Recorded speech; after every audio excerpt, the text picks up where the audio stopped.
Hello दोस्तों, मेरा नाम नीरज। स्वागत है आपका ITI ट्रिक्स यूट्यूब चैनल पर। दोस्तों, आज इस वीडियो में हम MP PGCL एग्जाम 2026 के लिए मैकेनिकल ट्रेड के टॉप 20 क्वेश्चन सॉल्व करने वाले हैं जो आपके एग्जाम में आएंगे।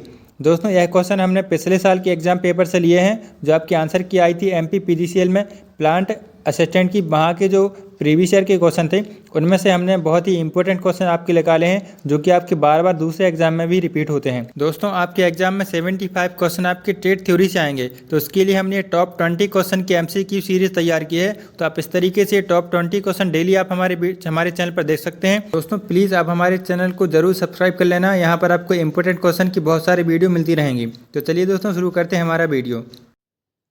पहला क्वेश्चन है, बाएं बट वेल्डिंग टेक्निक में ब्लो पाइप और फिलर रॉड के बीच कितना एंगल मेंटेन किया जाता है। तो बाएं बट वेल्डिंग में दोस्तों कितना एंगल मेंटेन किया जाता है आपको बताना है। 60 डिग्री से 30 डिग्री। ऑप्शन बी में है 50 डिग्री से 40 डिग्री। ऑप्शन सी में है 30 डिग्री से 50 डिग्री। ऑप्शन डी में है 60 डिग्री से 40 डिग्री। तो आपको बताना है। तो बाएं बट में दोस्तों कितना रखते हैं, 60 डिग्री से 30 डिग्री के बीच में हम मेंटेन करके रखते हैं एंगल। ठीक है, ब्लो पाइप का 60 डिग्री और फिलर रॉड के बीच कितना, 30 डिग्री का मेंटेन हमको करना रहता है एंगल। तो इसका हमारा ऑप्शन ए राइट हो जाएगा। दूसरा क्वेश्चन देखते हैं, वेल्डिंग के दौरान करंट की सेटिंग कौन सा कारक निर्धारित करता है। मतलब हमें वेल्डिंग करते समय कितना करंट देना है, यह हम कैसे निर्धारित करते हैं। तो वह दोस्तों डिसाइड होता है इलेक्ट्रोड के व्यास से, कि कितना मोटा हमारा इलेक्ट्रोड है, उससे हम डिसाइड करते हैं कि कितना हमें करंट देना है। तो इसका हमारा दूसरे का ऑप्शन डी राइट हो जाएगा।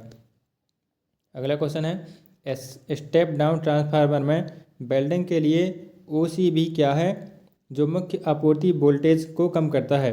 OCB का मतलब क्या होता है दोस्तों, ओपन सर्किट वोल्टेज होता है। तो आपको बताना कि ओपन सर्किट वोल्टेज कितना हो सकता है दोस्तों, वह हो सकता है 40 से शॉर्ट वोल्टेज हो सकता है। तो इसका हमारा ऑप्शन ए राइट हो जाएगा। चौथा क्वेश्चन है, कौन सी वेल्डिंग मशीन जो सभी प्रकार के इलेक्ट्रोडों का उपयोग करके लोहे और अलॉय धातुओं की वेल्डिंग के लिए AC और DC दोनों की आपूर्ति करने के लिए डिज़ाइन की गई है। तो कौन सा है दोस्तों जो AC और DC दोनों के लिए यूज किया जाता है, वह होता है दोस्तों रेक्टिफायर सेट। इसका क्या काम रहता है, AC को DC में बदलना और DC को AC में कन्वर्ट करना, इसका हमारा काम होता है। तो हमारे चौथे क्वेश्चन का ऑप्शन ए राइट हो जाएगा। नेक्स्ट क्वेश्चन देखते हैं, आकृति में दिखाए गए वेल्डिंग प्लांट में किए गए सुरक्षा संचालन का नाम बताइए। तो वेल्डिंग करते समय यहाँ पर कौन सा सुरक्षा उपयोग किया जा रहा है। तो वह होता है दोस्तों हमारा यहाँ पर दिख रहा है जो कौन सा है, निकास वाहिनी फ्यूज और गैसों को पकड़ती है। मतलब जो निकास वाहिनी ऊपर लगी हुई है, यह गैस को पकड़ के बाहर कर देती है। ठीक है, तो वहाँ पर अच्छी हवा आती रहती है। तो नेक्स्ट क्वेश्चन देखते हैं, एक्स के रूप में चिन्हित भाग का नाम बताइए। काफ़ी इजी क्वेश्चन है दोस्तों। यहाँ पर आपको सिलेंडर दिखाया गया है। तो सिलेंडर में जो यहाँ पर दिख रहा है, यह क्या होता है दोस्तों, ये सेफ्टी प्लग होता है। तो इसका हमारा ऑप्शन ए राइट हो जाएगा। हिंदी में लिखा हुआ है सुरक्षा प्लग। सातवां क्वेश्चन है, वेल्डिंग दिशा में उत्पन्न होने वाली विकृति का नाम क्या है। अगर वेल्डिंग की दिशा में विकृति उत्पन्न हो रही है तो दोस्तों उसको हम क्या बोल सकते हैं, वह दोस्तों लॉन्गिट्यूडनल विकृति हो सकती है। तो इसका हमारा ऑप्शन सी राइट हो जाएगा। आठवां क्वेश्चन है, वेल्डिंग और कटिंग ऑपरेशन के दौरान कोण में धातु के किनारे का नाम क्या है। तो जो धातु के किनारे नीचे बनता है वेल्डिंग करते समय, साइड से जो हम काटते हैं, उसको क्या बोलते हैं दोस्तों, वह बेवल होता है। ठीक है, इस तरीके से चौकोर रहेगी और हमने अगर यहाँ से ऐसे काट दिया, ठीक है, साइड से, तो इसको हम क्या बोलते हैं, बेवल बोलते हैं, बेवल करना। तो इसका हमारा ऑप्शन सी राइट हो जाएगा। नौवां क्वेश्चन है, आकृति में दिखाए गए वेल्डिंग दोष को पहचानें। तो यहाँ पर आपको दोस्तों कौन सा प्रकार का वेल्डिंग दिख रहा है, ये अंडरकट कहलाता है। ये अंडरकट प्रकार का दोष कहलाता है। तो इसका हमारा ऑप्शन ए राइट हो जाएगा। 10वां क्वेश्चन है, वेल्डिंग करते समय सिलेंडर की चाबियों को सिलेंडर से क्यों नहीं हटाया जाता है। तो सुरक्षा की दृष्टिकोण से दोस्तों हम सिलेंडर से जो चाबी हैं वह नहीं हटाते हैं। तो इसका हम राइट आंसर क्या लगा सकते हैं, आग के मामले में जल्दी बंद करने के लिए। जब भी आग लगती है, ठीक है, आग का तो खतरा बना ही रहता है वेल्डिंग करते समय। तो जैसे ही आग लगेगी हम तुरंत वहाँ पर चाबी रहेंगी तो ढूंढना नहीं पड़ेगा, जल्दी से हम बंद कर सकते हैं। तो 10वें क्वेश्चन का हमारा ऑप्शन डी राइट हो जाएगा। 11वां क्वेश्चन है, रेगुलेटर को जोड़ने से पहले बल्ब सॉकेट को कौन सी प्रक्रिया ब्लो आउट कर देती है। तो भाई दोस्तों क्या होता है, क्रैकिंग हम उसको बोल सकते हैं। तो इसका हमारा ऑप्शन ए राइट हो जाएगा।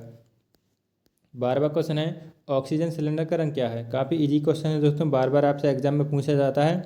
ऑक्सीजन का जो दोस्तों रंग रहता है वह कौन सा होता है, काला होता है और एसिटिलीन गैस का रंग दोस्तों वह मैरून होता है। तो आपको दोनों ही याद रखना है, ठीक है। तो इसका हमारा ऑप्शन सी राइट हो जाएगा। 13वां क्वेश्चन है, एक्स के रूप में चिन्हित भाग का नाम बताइए। तो यहाँ पर आपको बताना है, ये आपको वेल्डिंग टॉर्च दिखाई गई है, तो ऊपर साइड है दोस्तों वो कौन सा रहता है, वह हमारा होता है ऑक्सीजन कंट्रोल वाल्व, और नीचे साइड जो दिख रहा है यहाँ पर ये होता है हमारा एसिटिलीन कंट्रोल वाल्व। तो हमारे 13वें क्वेश्चन का दोस्तों ऑप्शन सी राइट हो जाएगा, ऑक्सीजन कंट्रोल वाल्व, ऑक्सीजन नियंत्रण वाल्व यहाँ लिखा हुआ हिंदी में। तो इसका हमारा ऑप्शन सी राइट हो गया। 14वां क्वेश्चन देखते हैं, पीपीई का नाम क्या है। यहाँ पर आपको पर्सनल प्रोटेक्टिव इक्विपमेंट का चित्र एक दिखाया गया है। ये कौन से प्रकार का पीपीई है, इसको हम क्या बोलते हैं दोस्तों, ये होता है हमारा हाथ वाली वेल्डिंग स्क्रीन, ठीक है। इसको हम डायरेक्ट हैंड स्क्रीन भी बोल सकते हैं, वेल्डिंग करते समय इसका उपयोग किया जाता है। तो इसका हमारा ऑप्शन सी राइट हो जाएगा। 15वां क्वेश्चन है, आर्क वेल्डिंग प्रक्रिया में सेल्यूलोसिक इलेक्ट्रोड का उपयोग का उद्देश्य क्या है। तो सेल्यूलोसिक जो इलेक्ट्रोड होता है दोस्तों, उसका उद्देश्य क्या होता है, जमे हुए स्लैग को हटाना बहुत आसान हो जाता है, इसके लिए हम सेल्यूलोज का इस्तेमाल किया जाता है। तो इसका हमारा ऑप्शन ए राइट हो जाएगा। नेक्स्ट क्वेश्चन है, एक्स के रूप में चिन्हित भाग का नाम बताइए। तो यहाँ पर आपको दिख रहा है ये जो दिख रहा है इसको हम क्या बोलते हैं दोस्तों, ये हमारा होता है वर्टिकल एडजस्टमेंट के लिए हम इसका उपयोग कर सकते हैं। यहाँ पर जो आपको बॉल ये नट दिख रहा है, तो ये किसके लिए लगाया जाता है, वर्टिकल एडजस्टमेंट के लिए इसका उपयोग किया जाता है। तो इसका हमारा ऑप्शन डी राइट हो जाएगा। ये पिछली बार आपके एग्जाम में पूछा गया था दोस्तों, आपको अच्छे से इसको ध्यान रखना है। अगला क्वेश्चन है, ऑक्सीजन सिलेंडर की भंडारण क्षमता क्या है। तो ऑक्सीजन सिलेंडर में जो गैस भरी जाती है वह कितने दबाव पर भरी जाती है, उसकी क्षमता कितनी रहती है। तो आपसे पूछा गया है, तो वह होता है दोस्तों 7 मीटर क्यूब, ठीक है, 7 मीटर क्यूब, एम के ऊपर ऐसे 3 की घात लगानी है, तो ऐसे लिखना था यहाँ पर। ऑक्सीजन सिलेंडर की भंडारण क्षमता होता है दोस्तों 7 मीटर क्यूब। तो इसका हमारा 70वें का ऑप्शन ए राइट हो जाएगा। अगला क्वेश्चन देखते हैं, गैस कटिंग के दौरान शरीर को उड़ने वाली चिंगारी से बचाने के लिए उपयोग किया जाने वाले उपकरण का नाम क्या है। तो उसके लिए हम दोस्तों किसका उपयोग करते हैं, एप्रन का उपयोग करते हैं। तो कौन सी एप्रन होती है, वह चमड़े की एप्रन होती है। तो 18वें क्वेश्चन का हमारा बी ऑप्शन राइट हो जाएगा। 19वां क्वेश्चन है, गैस वेल्डिंग में उपयोग के बाद लोगों को कैसे बुझाएं। तो जैसे भी जब भी हम गैस वेल्डिंग करते हैं तो सबसे पहले दोस्तों किसको बुझाया जाता है और सबसे लास्ट में किसको बुझाया जाता है, ये आपसे पूछा गया है। तो एसिटिलीन बॉल को हम पहले बंद करते हैं और ऑक्सीजन बॉल को बाद में बंद करते हैं, ठीक है। तो ये आपको याद कर लेना है, कंफ्यूज नहीं होना है। एक और सवाल आता है, ठीक है, बैकफायर करते समय, तो वहाँ पर ऑक्सीजन को पहले बंद करना रहता है, एसिटिलीन को बाद में बंद करना रहता है। तो यहाँ पर आपसे जो पूछा गया है, तो इसका हमारा ऑप्शन डी राइट हो जाएगा। अगला क्वेश्चन देखते हैं, आर्क वेल्डिंग के दौरान ध्वनि प्रभाव क्यों गुनगुनाते हैं। तो ये रिपीट हुआ क्वेश्चन है दोस्तों, बार बार एग्जाम में रिपीट होता है। तो ये आपको बताना कि ये जो ध्वनि के प्रभाव वो क्यों गुनगुनाते हैं, सामान्य चाप की लंबाई में, ठीक है। तो इसका हमारा 20वें लंबी चाप की लंबाई, ठीक है। अगर हम जो चाप की लंबाई है वो अधिक रखेंगे, लंबी रखेंगे, तो क्या होता है, ध्वनि के प्रभाव जो गुनगुनाते हैं, मतलब हम बहुत दूर से वेल्डिंग करेंगे, ठीक है। तो इसका हमारा 20वें का ऑप्शन ए राइट हो जाएगा। तो इस तरीके से दोस्तों हमारे टॉप 20 क्वेश्चन कंप्लीट हो गए हैं। आप इसका आंसर की भी यहाँ पर देख सकते हैं, और इसका अगर आपको दोस्तों पीडीएफ चाहिए है तो आप हमारे डिस्क्रिप्शन में दिए गए लिंक से इसका पीडीएफ डाउनलोड कर सकते हैं, और हमारे यहाँ व्हाट्सएप ग्रुप पर ऐड जाइए, हम आपको वहाँ पर भी इसका पीडीएफ सेंड कर देंगे। तो दोस्तों हमारे चैनल को आप ज़रूर सब्सक्राइब कर लेना। तो चलिए मिलते हैं अगले वीडियो पर, तब तक के लिए आपका बहुत बहुत धन्यवाद।